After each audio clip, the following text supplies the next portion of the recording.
Chào mừng quý vị đến với chương trình Tàng Kinh Các, nơi đây chia sẻ những câu chuyện về trí tuệ người xưa, những bài học thành công từ cổ đến kim mà ai trong đời cũng một lần nên áp dụng. Chương trình Tàng Kinh Các mở ra cho bạn thấy những tấm gương về năng lực phán đoán, phân tích và năng lực phát minh sáng tạo phi phàm của các nhân vật thông minh giàu trí tuệ. Nếu như bạn có thể lĩnh hội được phương pháp và kỹ xảo tư duy của các nhân vật thông minh giàu trí tuệ đó, thì mời quý vị hãy theo dõi và thực hành ngay câu chuyện của ngày hôm nay. 4 bài học vĩ đại trong Tây Du Ký. Tây Du Ký là một trong tứ đại danh tác kinh điển trong văn học Trung Hoa, được xuất bản với tác giả giấu tên trong những năm 1590 và không có bằng chứng trực tiếp còn tồn tại để biết tác giả của nó. Nhưng tác phẩm này thường được cho là của tác giả Ngô Thừa Ân. Ngô Thừa Ân tuy là người tập hợp và gia công cuối cùng, nhưng ông vẫn xứng đáng là tác giả vĩ đại nhất của bộ Tây Du Ký. Với ngòi bút sáng tạo của ông, tác phẩm không những có dung lượng đồ sộ mà tính tư tưởng cũng được nâng cao. Hình tượng nhân vật trở nên sống động, có tính cách rõ nét, văn phong uyển chuyển nhất quán. Cách sử dụng sở trường châm biếm và hài hước sâu sắc của Ngô Thừa Ân giúp cho người đọc cảm nhận được mỹ cảm nghệ thuật công khai công kích cái xấu. Tác phẩm này đã mở ra một trang chói lọi trong lịch sử tiểu thuyết của Trung Quốc, mở ra phong trào về tiểu thuyết thần thoại của một thời đại, ảnh hưởng rất nhiều đến tiểu thuyết thần ma sau này. Tây Du Ký khởi nguồn từ một câu chuyện có thật.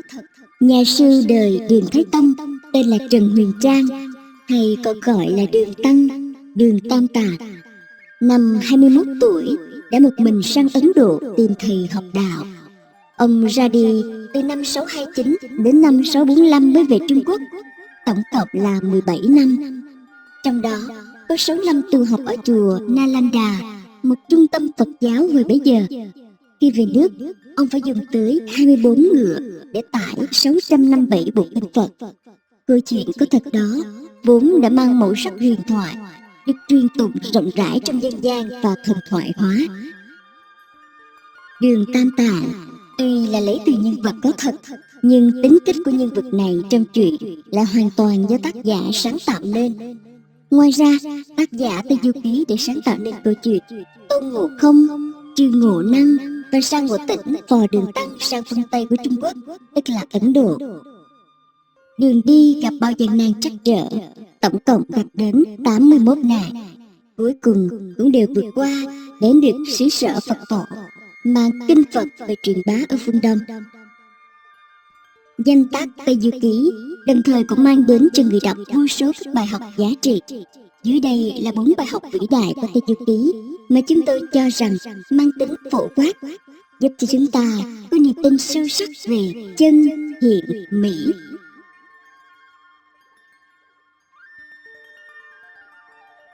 1. Bài học cho đi của Đức Phật.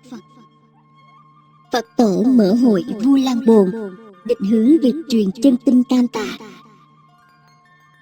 Trong hồi thứ 8, tác giả Ngô Thừa Ân mô tả việc Phật tổ mở hội Vu Lan Bồn, mời các vị chư Phật A La Hán, Yết Đế, Bồ Tát, Kim Cương, Tỳ Kheo Tăng, Tỳ Kheo Ni đến thưởng ngoạn và phân phát trăm thứ hoa lạ và nghìn thứ quả quý trong cái bột quý. Đồng thời, Phật tổ chính là muốn truyền chân kinh Tam Tạng của Ngài sang cõi Đông Độ để cứu nhân độ thế, khuyên người làm điều thiện. Chân kinh Tam Tạng của Như Lai được mô tả như sau: 1 là pháp tại, bàn về việc trời. 2 là luận tại, nói về việc đất. 3 là kinh tại, độ cho ma quỷ. Ba tạng tổng cộng là 35 bộ, 1.5.144 quyển, là kinh tu để giữ lấy chân tâm, là cách cửa chính diện đưa người ta làm điều lành. Chọn người nhà Phật để triển khai Phật chỉ. Phật tổ vừa nói tâm ý của mình về việc phải chọn lọc được một người có pháp lực thần thông quảng đại sang Đông Độ để tìm người thiện tính, dạy cho họ chịu khó vượt qua nghìn núi muôn sông để đến núi Linh Sơn, nơi ở của Phật tổ, để thỉnh lấy chân kinh, đem lưu truyền vĩnh viễn sang Đông Độ để khuyến hóa chúng sinh, chính là phúc duyên cao như núi, sâu như bể.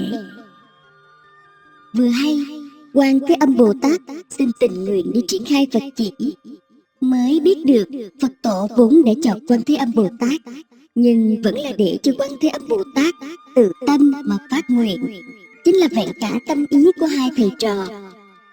Cho nên Như Lai mới vui mừng nói rằng: người khác đi không được, phải là Quan Âm Bồ Tát là người thần thông quảng đại, đại từ đại bi, hay đi cứu khổ cứu nạn mới đi được. Bởi lẽ đi chuyến này phải đi xem đường đất, không được đi tích trên tầng Tiêu Hán, mà phải dấn thân qua nửa mây nửa mù, mắt nhìn sông núi, phải ghi nhớ lấy số đường đi từ đâu đến đâu, xa gần thế nào, mà ân cần dạy lại cho người đi lấy kinh. Hình ảnh của Quan Âm Bồ Tát được mô tả đẹp hoàn mỹ, thoát tục của người cõi Phật. Quả nhiên trùng khớp với câu nói tâm sinh tướng là có thật.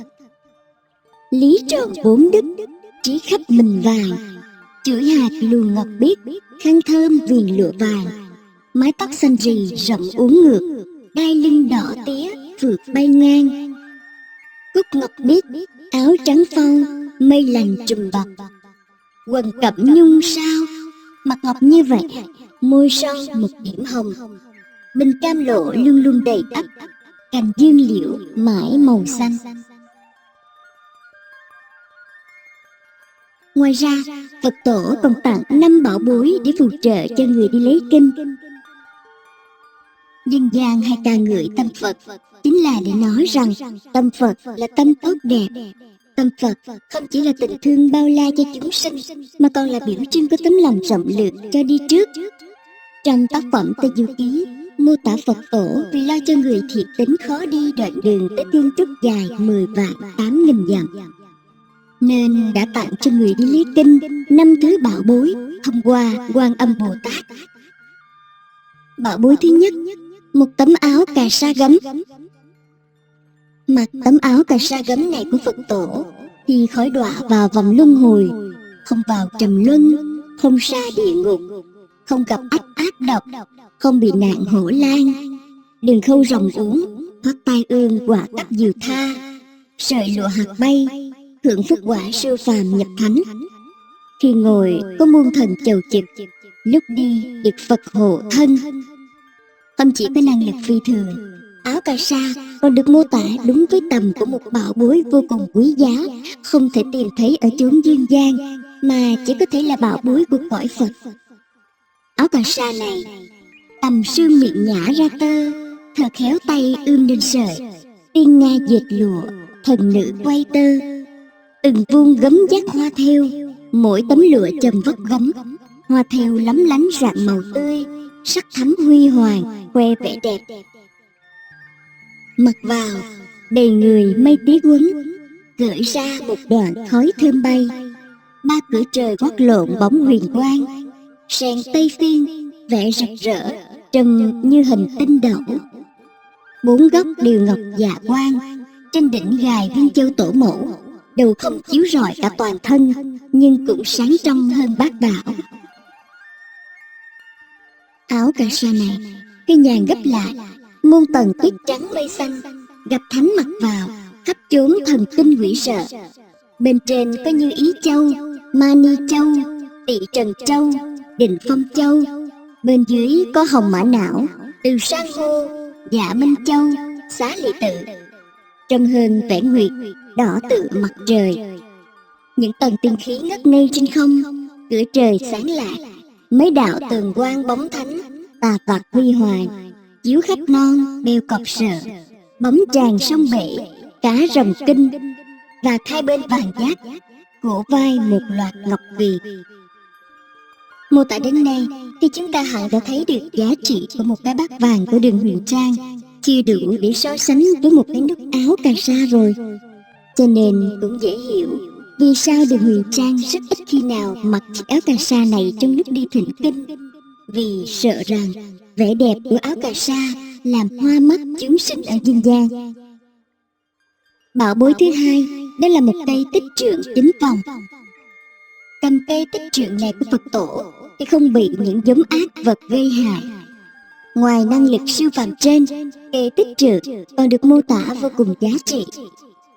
Nam thâu bịch sắc 9 vòng liền, chính đốt song tiên tiết sức bền. Tay chấm như xô hình phất yếu, chân đi tựa cưỡi đám mây lên.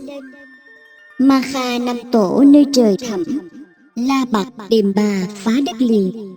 U uế hồng trần không chút bờ, thần tăng mừng được đến Tây Thiên. Tích có nghĩa là khinh, có nghĩa là nhờ chiếc gậy đức hạnh và trí tuệ này mà phiền não được nhẹ đi và sớm ra khỏi cảnh sinh tử luân hồi. Tích cũng có nghĩa là minh, nghĩa là được trí huệ sáng suốt, là hết khổ não.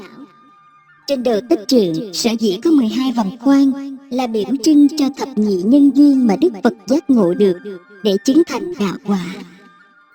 Từ đó, Ngài đem thập nhị nhân duyên để giáo hóa chúng sinh, vì muốn mọi người đều được giác ngộ đạo lý như Ngài.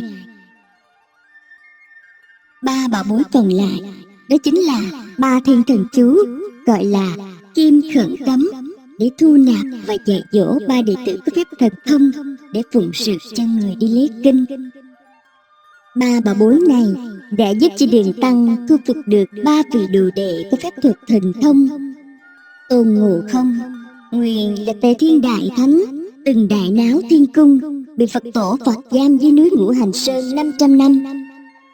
Trừ Ngộ Năng, nguyên là Tiên Bồng Nguyên Soái ở sông Thiên Hà, chỉ vì si tình trêu ghẹo Hằng Nga mà bị Thượng Đế sai đánh 2000 chùy, đọa xuống dương gian, mang hình dáng xấu xí, có tai to giống như loài heo, có mõm dài giống loài lợn.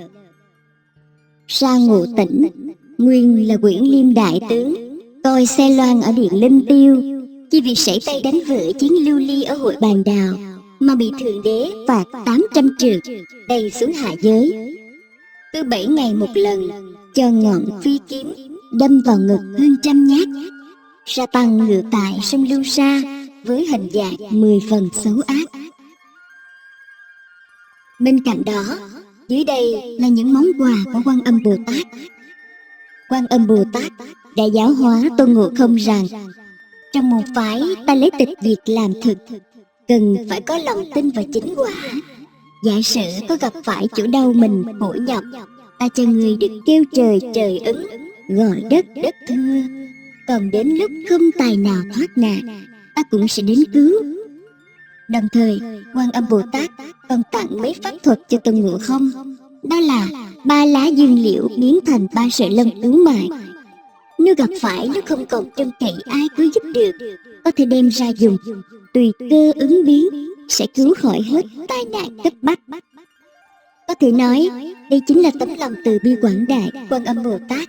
Cũng có thể hiểu rằng, đây chính là cách mà Quan Âm Bồ Tát cảm hóa Tôn Ngộ Không, làm cho Tôn Ngộ Không vì cảm động mà yên lòng, mà tin tưởng chắc chắn sẽ lấy được chân kinh, cho nên mới hết lòng phò trợ cho sư phụ Đường Tăng đi thỉnh kinh. Tôn Ngộ Không vốn là người thực tế, nói câu có lòng tin chính quả có vẻ hơi khó hiểu, nhưng ngay khi Quan Âm Bồ Tát trao cho món quà đặc biệt trên, đó là quyền được nhận trợ giúp từ khắp trời đất để độ trì cho người đi lấy kinh, thì Tôn Ngộ Không hiểu ngay rằng việc lấy kinh chắc chắn sẽ thành công, không còn nản chí như ban đầu nữa. Không chỉ là lời nói suông, ngoài các món quà trên, Quan Âm Bồ Tát còn phái một ban thần kỳ ngầm hộ vệ cho người đi lấy kinh. Ban thần kỳ ấy là Lục Đinh, Lục Giáp, Ngũ Phương Yết Đế, Tứ Trực Công Tào, 18 vị hộ giáo Già Lam, chia nhau luân lưu trực nhật đợi lệnh. Quan Âm Bồ Tát còn tặng cho Đường Tăng thêm một vị đồ đệ nữa, đó là Bạch Long Mã, hay còn gọi là Tiểu Bạch Long, vốn là con trai của Tây Hải Long Vương Ngao Thuận, bị châm lửa đốt cháy Ngọc Minh Châu ở trên điện, bị vua cha tâu lên thiên đình, bị Thượng Đế khép vào tội ngỗ nghịch, trước phạt treo, chờ ngày xử trả. Quan Âm Bồ Tát đã thuyết phục được Ngọc Hoàng, cho con rồng đó biến thành ngựa trắng để đưa người đi lấy kinh sang Tây Thiên để lập công chuộc tội. Bài học thứ 2: 5 thầy trò, 5 giá trị nhân sinh. Một số học giả cho rằng tiểu thuyết châm biếm sự suy yếu của chính quyền Trung Hoa thời đó. Nó là tác phẩm văn học với chất lượng đạt tới đỉnh cao, đứng trong 4 tác phẩm vĩ đại nhất trong văn học cổ điển Trung Hoa, cùng với Hồng Lâu Mộng của Tào Tuyết Cần, Thủy Hử của Thi Nại Am và Tam Quốc Diễn Nghĩa của La Quán Trung. Tuy nhiên, nhiều nhà bình luận khác cho rằng hình ảnh kết hợp với thầy trò Đường Tam Tạng lại ẩn giấu một khái niệm quan trọng về tâm. Mỗi nhân vật từ Đường Tam Tạng đến con ngựa đều biểu trưng cho một đặc tính thường thấy của tâm. Bạch Long Mã, ngựa tượng trưng cho xác thân, ngựa thần là xác thân cương kiện. Con người đi tìm chân lý, tìm đạo, cần có xác thân vững vàng, khỏe mạnh. Không có ngựa tốt thì đường tăng không tới được Lôi Âm. Người mà thể xác bệnh hoạn, tinh thần ương hèn thì làm sao có thể quyết tâm chiến đấu để đạt tới chân lý, đạt đạo. Sa Tăng là tính cần cù, nhẫn nại. Sa Tăng phải nhọc nhằn gánh hành lý là lẽ ấy. Tề Thiên mới bận giận thầy, mấy phen đào nhiệm quay về Thủy Liêm Động quê xưa. Bát giới để trăm lần ngàn lượt đòi chia của, rồi mạnh ai đường nấy. Chỉ riêng có Sa Tăng, suốt cuộc hành trình vào yêu ra quỷ, một lòng một dạ quẩy hành trang tiến tới, không một lời thoái lui, không một lòng biến đổi. Sa Tăng là hình ảnh của tinh tiến, trì thụ, tâm bất thoái chuyển. Dù có khó khăn đến đâu, đã quyết rồi thì cứ đi tới.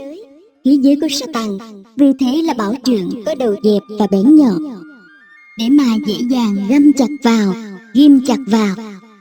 Chí đã định rồi thì không biến đổi, lòng đã quyết rồi thì chẳng chuyển lay. Pháp danh của Sa Tăng vì thế là Ngộ Tịnh. Tịnh để mà khắc chế cái động, cái chữ thanh tịnh. Tịnh để mà kham nhẫn chịu đựng. Chư bát giới là tính tham dục và những tâm tính bản năng: tham ăn, tham ngủ, tham của, tham sắc và tham nịnh nọt để được lợi về mình. Thí giới của họ Trư vì thế phải bắt buộc là đinh ba, là cào cỏ để mà vơ vào cho nhiều, cho vừa lòng tham dục. Bát giới là sự tập hợp những bản năng rất vật dục và tầm thường nơi con người. Vì thế mà pháp danh của bát giới là Ngộ Năng. Tôn Ngộ Không tượng trưng cho trí, lý trí. Lý trí phải dẫn dắt, phải soi đường cho hành động. Thế nên Tề Thiên luôn đi trước để dẫn đầu mấy thầy trò. Lý trí ưa nổi loạn, ngang tàn phách lối, chẳng chịu thua kém ai, cho nên Tề Thiên coi mình to ngang với trời. Tề Thiên có nghĩa là bằng trời, và muốn lên trời xuống biển, quậy phá đều làm được, không chút đắn đo, chẳng hề ngần ngại. Đối với trời vẫn tự xưng là lão tôn, đó chính là tính kiêu căng. Trước mặt trời vẫn nghênh ngang không chịu quỳ, ăn nói bất kể tôn ti trật tự. Đó là tượng trưng cho đầu óc duy lý của những người muốn phủ nhận thượng đế. Lý trí và những thuộc tính như thế nên cần thiết phải được uốn nắn luôn luôn cho hợp với kỷ cương khuôn phép. Tề Thiên bởi vậy mà phải đội kim cô. Khi về tới chùa Lôi Âm thành Phật rồi, không cần cởi, vòng kim cô từ lúc nào đã biến mất. Cái trí con người khi đã thuần dưỡng thì không cần kỷ luật, nó vẫn vận động đúng. Giống như trẻ con mới đi học, tập viết thì phải có giấy kẻ hàng đôi, đến chừng lớn lên viết giỏi rồi, giấy chặn vạch hàng kéo ô, vẫn dễ dàng viết ngay ngắn. Đường Tăng tượng trưng cho tình cảm của con người, đó là lòng từ bi, nhân hậu, bao dung, có quyết tâm tu hành vượt qua muôn ngàn cám dỗ. Ngoài ra còn có tính phàm, u mê, nhu nhược, ba phải. 100 lần Tề Thiên cản yêu ma đấy chứ có cứu, và đủ 100 lần Đường Tăng cứu, để rồi mắc nạn tai ương. Đó là vì nhận thức của cảm tính không biết nghe theo tiếng gọi sáng suốt của lý trí. Đường Tăng cứ lặp đi lặp lại những sai lầm của mình, và không có sai lầm nào giống sai lầm nào.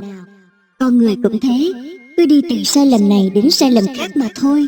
Nếu không nghe theo lý trí lương tâm, mà chỉ biết chiều theo vọng tâm tình cảm nhất thời. 3. Hàm ý sâu sắc trong lời dạy của thế giới Phật. Tác phẩm Tây Du Ký có những chi tiết mang ẩn ý sâu xa, nếu không am hiểu kỹ thì dễ gây hiểu nhầm. Ví dụ như chi tiết A Nan và Ca Diếp đòi Đường Tăng phải dâng bát vàng mới truyền kinh thư. Đọc lơ mơ, lắm người bảo rằng A Nan và Ca Diếp đòi ăn hối lộ. Thực ra, làm gì có chuyện vòi vĩnh của đúc lót ở cửa Phật. Trong 10 đại đệ tử của Phật, Ca Diếp đứng hạng 3, A Nan đứng thứ 10, đều đắc quả A La Hán, dứt bỏ hết cái lậu hoặc nhất thiết lậu tật, không thể vướng lụy vì chút của cải vụn vặt của thế gian. Chiếc bình bát bằng vàng nguyên là của vua Đường tặng cho Đường Tăng. Vì thế trong tình huống này, nó còn tượng trưng cho của cải và danh vọng ở thế gian. Để lãnh tinh báu của Phật, dân nạp bình bát là ngụ ý. Muốn thọ lãnh đạo giải thoát của Phật, con người phải xuất gia, lìa bỏ danh vọng và của cải thế tục. Hành động của Đường Tăng ở đây là ẩn dụ, có tính cách biểu tượng. Mặt khác, theo phân tích ở trên, món quà từ cõi Phật với 5 bảo bối có giá trị vô biên, thì mới thấy được giá trị của chiếc bát vàng của Đường Tăng so với món quà từ cõi Phật vẫn là hạt cát trong sa mạc. Cũng nên chú ý đến lời nói của A Nan và Ca Diếp. Hai vị tôn giả cười nói, ha ha, tay trắng trao kinh truyền đời, người sau đến chết đói mất. Theo truyền thống đạo học thì đạo pháp không thể truyền thụ dễ dàng, đạo pháp bất khinh truyền. Cho nên kẻ học đạo muốn thụ pháp phải đánh đổi. Dân bát vàng chính là mang ý nghĩa đánh đổi.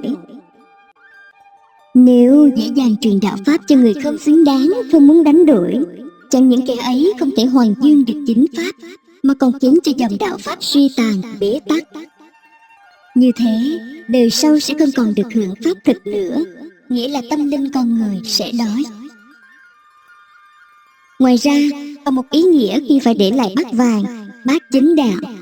Đó là lúc đã tới được cảnh giới chân như, gặp được Phật tổ Như Lai, đó là con đường khất thực ăn xin truyền pháp hóa duyên, hay còn gọi là đạo pháp phải bỏ lại, vì công quả đã viên mãn, vượt qua được các kiếp nạn, tức là đã tu đắc đạo, tu hành chứng quả vị Phật. Pháp chỉ là con thuyền chở hành giả qua biển khổ, vượt chướng ngại, ải nạn. Khi đã tới được bến giác, thì con thuyền Pháp không còn cần thiết nữa. 4. Ý nghĩa tên gọi của 5 thầy trò Đường Tăng. Tôn Ngộ Không. Tên này là do tổ sư Bồ Đề, tức là sư phụ đầu tiên của Tôn Ngộ Không đặt cho. Vì lúc mới theo học, Tôn Ngộ Không còn chưa có tên. Lý do đặt tên cũng rất lý thú. Khi tổ sư Bồ Đề hỏi, tính danh của ngươi là gì? Thì Tôn Ngộ Không lúc đó là hầu vương trả lời, con không có tính gì cả. Người ta chửi con cũng không giận. Người ta đánh con cũng không thù. Chỉ lễ phép với người ta mà thôi, nhất sinh không có tính. Khi được biết rằng hầu vương được sinh ra từ tảng đá tiên trên Hoa Quả Sơn là do trời đất sinh ra, chứ có họ tên, thì tổ sư mới bảo, ta muốn đặt họ cho người là Tôn. Chữ Tôn bỏ chữ Quyển ở bên đi, thì còn là chữ Tử, chữ Hề. Tử nghĩa là con trai, Hề nghĩa là trẻ nhỏ. Ngươi chính hợp với bản tính trẻ nhỏ, nên đặt họ cho ngươi là Tôn vậy. Trong môn phái của ta có 12 chữ: quảng, đại, trí, huệ, chân, như, tinh, hải, dĩnh, ngộ, viên, giác. Đến lượt ngươi chính là chữ Ngộ. Tên Ngộ Không cũng là bắt nguồn từ đó, do tổ sư Bồ Đề đặt cho. Tôn Ngộ Không sở hữu sức mạnh phi thường, có thể đi được 10 vạn 8.000 dặm trong một lần Tân Đẩu Vân. Ông biết 72 phép biến hóa, cho phép ông biến thành nhiều loại động vật và vật thể khác nhau. Tuy nhiên, thỉnh thoảng gặp khó khăn ở phần đuôi. Tôn Ngộ Không là một chiến binh tinh thông võ nghệ, từng đánh bại những thiên binh thần tướng giỏi trên thiên đình. Mỗi sợi lông của ông sở hữu những đặc tính ma thuật, có khả năng biến thành những bản sao mình hoặc thành vũ khí, động vật và các vật thể khác. Ông biết chỉ huy gió, mưa, nước cùng các hiện tượng tự nhiên thông thường bằng cách nhờ vả các vị thần điều khiển chúng. Ngoài ra, do từng bị nhốt trong lò luyện đan, nên ông cũng có khả năng gọi là hỏa nhãn kim tinh, có thể nhìn thấu bản thể sinh vật đó, biết được yêu quái giả dạng. Nguồn gốc của Tôn Ngộ Không là từ truyền thuyết khỉ trắng thời nhà Chu của Trung Quốc, nơi khỉ được tôn thờ và đặc biệt là những con khỉ trắng. Những truyền thuyết này đã tạo ra những câu chuyện thần thoại dân gian trong triều đại nhà Hán, cuối cùng tạo cảm hứng cho nhân vật Tôn Ngộ Không. Tôn Ngộ Không ban đầu có được hình tượng giống như một vị thần hơn trước khi được ảnh hưởng từ Phật giáo. Đường Tam Tạng. Đường Tam Tạng, họ Trần, tên Huyền Trang, lúc nhỏ tên Giang Lưu, kiếp trước là Kim Thiền Tử, đệ tử của Phật tổ Như Lai. Do ngủ gật trong giờ giảng kinh và vô tình đá đổ một hạt gạo, nên bị phạt đầy xuống trần gian tu 10 kiếp và phải trải qua 81 kiếp nạn mới được trở lại Linh Sơn. Đường Tam Tạng là tên do vua Đường đặt cho. Đường chính là tên của quốc gia, Tam Tạng là tên của bộ chân kinh. Đường Tam Tạng bắt nguồn từ đó. Trư Bát Giới còn được gọi là Trư Ngộ Năng, do Quan Thế Âm Bồ Tát đặt cho, nghĩa là công lợn tái sinh nhận ra, ngộ ra khả năng của mình, để ám chỉ việc bát giới luôn tự đánh giá mình quá cao mà quên mất mình mang một hình hài kinh khủng. Bát giới chính là do Đường Tam Tạng đặt tên, với ý nghĩa là 8 ranh giới bị kiềm chế: không sát sanh, không trộm cắp, không dâm dục, không nói bậy, không uống rượu, không trang điểm, không nằm ngồi giường quá rộng, ăn chay. Để nhắc nhở bát giới, phải luôn biết tu sửa mình. Cái tên bát giới cũng là một trong những giáo lý Phật giáo dạy. Tuy nhiên, cũng có những tài liệu cho rằng thực tế có 10 chứ không phải là 8 giới. Ngoài ra, còn có tài liệu cho rằng Tam Tạng đặt tên là bát giới do Ngộ Năng đã theo giới hạnh của Quan Thế Âm, kiêng ngũ huân tam yến. Ngũ huân bao gồm hành, tỏi, tiêu, ớt, rau thơm. Tam yến gồm chim nhạc, chó, cá chim, nên Tam Tạng cộng gộp lại gọi là bát giới. Trư Bát Giới đã học được 36 phép thiên can trong 108 phép thiên can dị sát của đạo giáo. Trong Tây Du Ký, phép thuật của Trư Bát Giới tỏ ra thua kém rõ rệt so với Tôn Ngộ Không và nhiều yêu quái khác. Vũ khí chính của Trư Bát Giới đó chính là một cây bồ cào. Sa Tăng. Sa Tăng còn được Bồ Tát đặt cho cái tên là Sa Ngộ Tịnh, có nghĩa là giác ngộ được tâm thanh tịnh trong đạo Phật. Có tài liệu phiên âm này tên là Sa Ngộ Tịnh, nhưng so với chữ Hán trong nguyên bản thì có một âm đọc là tịnh, như trong thanh tịnh. Tên này luôn được Đường Tăng gọi. Còn danh tự Sa Tăng là do Tôn Ngộ Không đặt cho ông khi ông chịu phò giá Đường Tăng. Vì thế cách chào của Sa Tăng giống Hòa Thượng. Ngộ Không và Bát Giới luôn gọi Sa Tăng là Sa Sư Đệ hay Tam Sư Đệ. Mặc dù nếu tính đúng thì Ngộ Tịnh là đệ tử thứ tư của Đường Tăng. Trong cuộc hành trình, Sa Tăng cùng Trư Bát Giới chuyên gánh hành lý và chăn ngựa. Về vũ khí, Sa Tăng chuyên sử dụng một cây bảo trượng hàng yêu nặng 5.048 cân. So với Tôn Ngộ Không thì Sa Tăng và Trư Bát Giới giỏi chiến đấu dưới nước hơn. Bạch Long Mã.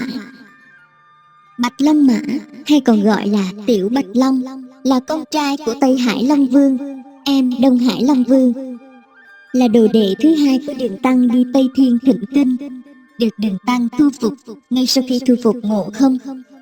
Tiểu Bạch Long gốc tên là Quảng Tấn, ngày trước là tam thái tử của Tây Hải Long Cung, do làm hỏng báu vật mà Ngọc Hoàng Thượng Đế tặng, bị cha bẩm báo lên trên trời, đáng lẽ bị tội chết.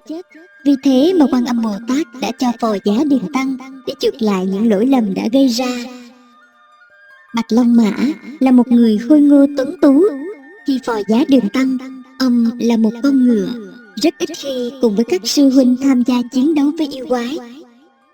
Trận Hoàng Bào Quái là một lần hiếm hoi ông tham gia chiến đấu và báo cho Trư Bát Giới biết Đường Tăng đã bị Hoàng Bào Quái biến thành hổ.